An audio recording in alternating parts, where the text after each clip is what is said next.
நம்முடைய தமிழ்நாடு அரசு செய்திருக்கின்ற சிறப்பு பிரிலிமினரி எக்ஸாம்ல பாஸ் பண்ணின அவர்களுக்காக ஒரு மாத உதவித்தொகை 7500 ரூபாயை நம்முடைய தமிழ்நாடு அரசு கொடுக்கிறது. அதை தவிர மெயின் எக்ஸாம் இருக்குல்ல, அதுல பாஸ் பண்ணவங்களுக்கு மாதம் 25,000 ரூபாயை கொடுக்கிறார்கள். சரி, இந்த ரெண்டுலயும் பாஸ் பண்ணியாச்சு. அடுத்தது நான் என்னோட இன்டர்வியூக்காக தயாராகிறேன், இன்டர்வியூக்காக என்னை எக்விப் செய்து கொள்கிறேன் அப்படிங்கும்போது உங்களுக்கு 50,000 ரூபாயை மாதம் நம்முடைய தமிழ்நாடு அரசு கொடுக்கிறது. அப்படி பலன் பெற்றவர்களால் தான் இந்த 2024-25 தேர்வில் 315 பேர் வெற்றி பெற்றிருக்கிறார்கள். நான் முதல்வன் திட்டத்தின் மூலமாக.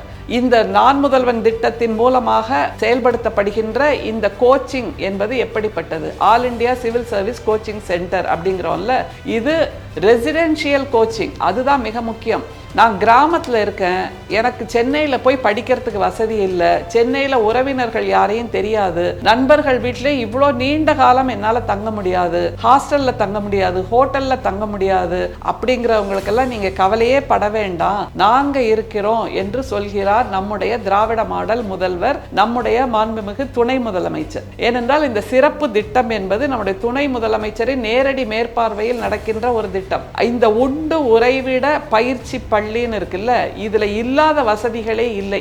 நீங்கள் அவர்கள் வைக்கின்ற அந்த முதல் திறனறி தேர்வில் வெற்றி பெற்று விட்டீர்களானால் உங்களுக்கான வாய்ப்புகள் இங்கே மிக அதிகமாக கிடைக்கிறது.